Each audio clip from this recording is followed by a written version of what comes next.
Good morning student, class 11th। आज हम पढ़ेंगे व्याकरण। व्याकरण पढ़ेंगे फर्स्ट चैप्टर, कहानी का उद्भव एवं विकास।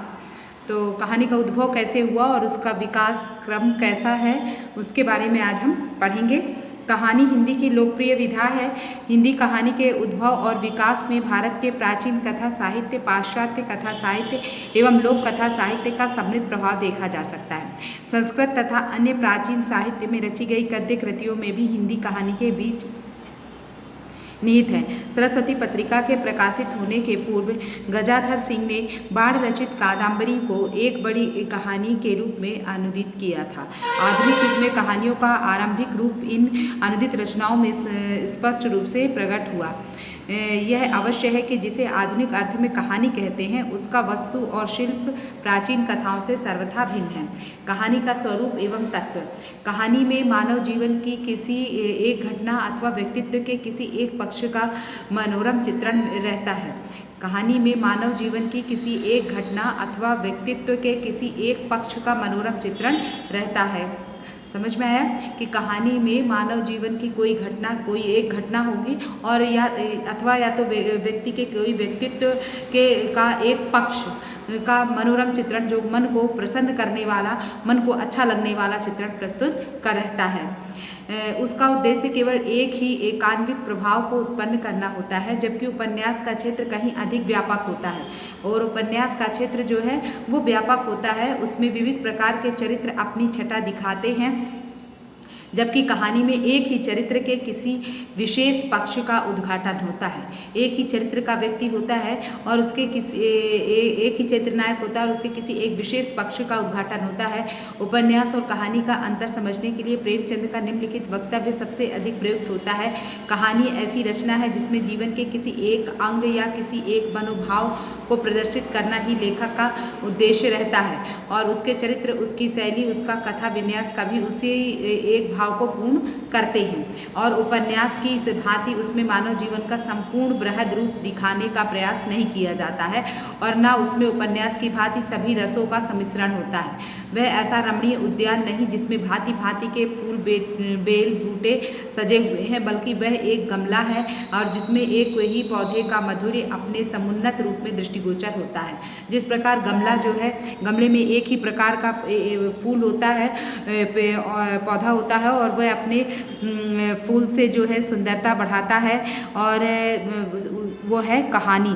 उसी तरह कहानी भी है जो किसी एक पक्ष का चरित्र नायक के किसी एक पक्ष का वर्णन करती है, जबकि उपन्यास जो है उस सुंदर बगीचे की तरह है जहाँ पर विभिन्न प्रकार के तरह तरह के फूल, बेल बूटे खिले हुए हैं और उस बगीचे की सुंदरता को बढ़ा रहे हैं। मतलब जितने पात्र हैं सभी के बारे में जानकारी दी जाती है, और उसके उपन्यास में कहानी के अंदर बहुत सारी कहानियाँ होती हैं।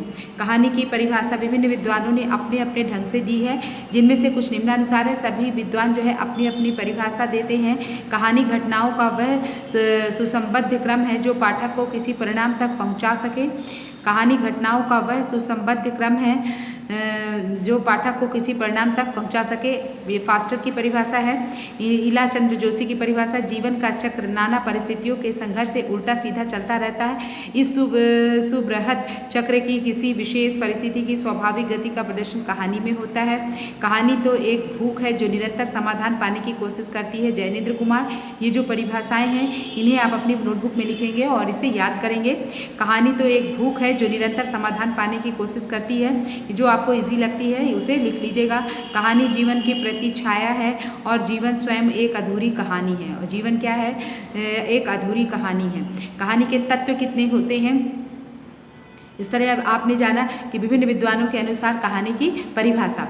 अब आप जानेंगे कहानी के तत्व। ये कहानी के तत्व, कहानी में रोचकता, प्रभाव और सुसंबद्धता बनाए रखने के लिए कहानी के तत्वों की महत्ता है।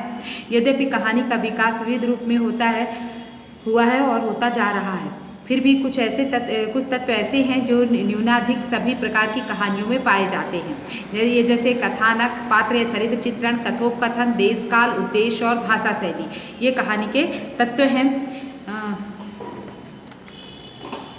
अब हम कथानक के बारे में पढ़ेंगे कि कथानक जो है वो क्या कहलाता है, किसे कथानक कहते हैं। तो कथानक देखिए, घटनाओं के जटिल जाल को कथानक कहते हैं। कथानक घटनाओं के जटिल जाल को कथानक कहते हैं। कथा वस्तु या कथानक कहानी का मुख्य ढांचा होता है।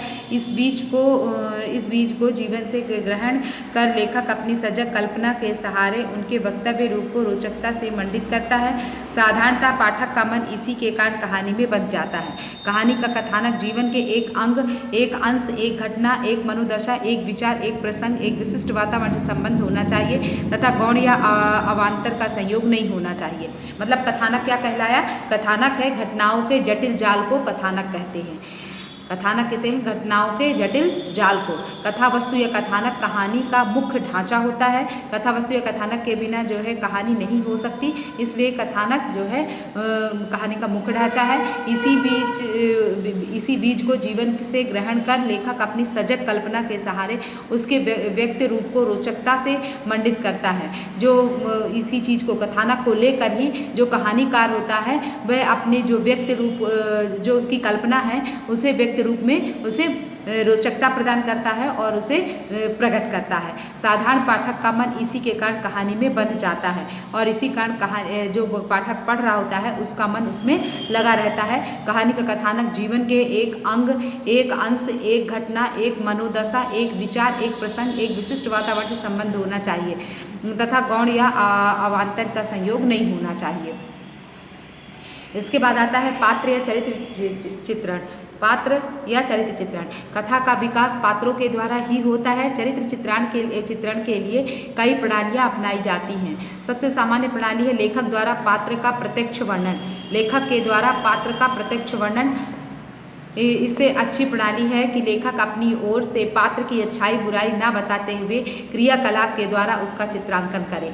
ये एक अच्छी प्रणाली है कि लेखक क्या करता है कि अपने पात्र की अच्छाई बुराई ना बताते स्वयं नहीं बताता और क्रियाकलाप के द्वारा उसका चित्रांकन करता है।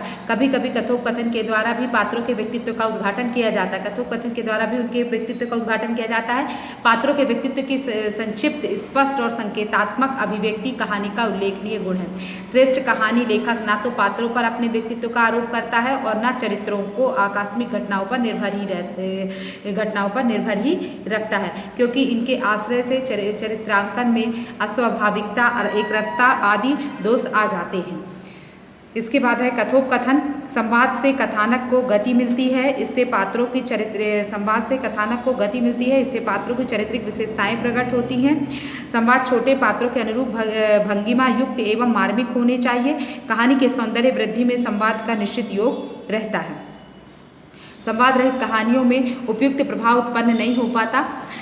संवादों में सहजता, रोचकता, स्वाभाविकता और सजीवता होना चाहिए। देश काल और वातावरण। कहानी में प्राकृतिक, सामाजिक, राजनीतिक, आर्थिक, ऐतिहासिक आदि कई प्रकार के वातावरण का चित्रण हो सकता है। कहानी में प्राकृतिक, सामाजिक, राजनीतिक, आर्थिक, ऐतिहासिक आदि कई प्रकार के वातावरण का चित्रण हो सकता है। कहानी का कथानक और उसके पात्र किसी न किसी देश और काल से संबंधित रहते हैं। फिर इसके बाद आता है वातावरण के उपयुक्त चित्रण से कथानक रचनाओं में रस, निष्पत्ति और मनोवैज्ञानिक प्रभाव की दृष्टि से विशेष सुविधा रहती है। कहानीकार घटनाओं, प्रकृति, सौंदर्य एवं पात्रों से संबंधित स्थानों आदि का काल के अनुसार चित्रण करते हैं। इस विषय में किसी भी प्रकार का व्यतिक्रम कहानी की सजीवता, स्पष्टता और प्रभाव सृष्टि के लिए घातक सिद्ध हो सकता है। उद्देश्य इसके बाद आता है उद्देश्य। किसी घटना को प्रस्तुत करना, कोई विशेष भाव या विचार उद्बुद्ध करना, किसी समस्या की ओर संकेत करना या किसी पात्र की विशेषताओं का आकलन करना आदि ऐसी अनेक समस्याओं का चित्रण करना कहानी का उद्देश्य होता है। आज की कहानी मात्र मनोरंजन के लिए नहीं लिखी जाती, वरन उसमें एक जीवन संदेश भी होता है। कहानी में जीवन की मार्मिक अनुभूतियों की सहज व्याख्या सउद्देश्य प्रस्तुत की जाती है। ठीक है, इतना अंडरलाइन कर लीजिए और इतना आप अपनी नोटबुक में लिख लेंगे। जैसे जितना अंडरलाइन करवाया है वो आप अपनी नोटबुक में लिखते जाइएगा। इसके बाद आता है भाषा एवं शैली। उद्देश्य के अनुरूप कहानी की शैली भाव प्रधान, विचार प्रधान, वर्णन प्रधान, व्यंग्य विनोद प्रधान होती है। भाषा की दृष्टि से वह अलंकारिक, मुहावरेदार, बोलचाल के अनुकूल या समासयुक्त होती है। इन भाषाओं एवं शैलियों में से लेखक किसी न किसी माध्यम को अपनाता है। सफल कहानी की भाषा विषयानुसार परिवर्तनशील होती है, अन्यथा उसमें उपयुक्त प्रभाव का संचार नहीं हो पाता और वर्णन में एक रसता आ जाती है। आजकल कहानी के शिल्प पर बहुत बल दिया जाने लगा है। अनेक लेखक शिल्प को ही कहानी की कला मानते हैं और उसी के आधार पर कहानी की पड़ताल करते हैं। तो आज आपने जाना कि कहानी की परिभाषा विभिन्न विद्वानों के अनुसार कि कौन कौन सी है। तो कहानी क्या है? कहानी जो है, कहानी तो वह भूख है जो निरंतर समाधान पाने की कोशिश करती है। कहानी और उपन्यास में अंतर यह है कि कहानी जो है उस तरह है जिस तरह एक गमला होता है, गमले में एक फूल रहता है और एक फूल के माध्यम से गमले की सुंदरता अपने आप सुंदर लगता है, एक पौधे के माध्यम से गमले की सुंदरता बढ़ती है।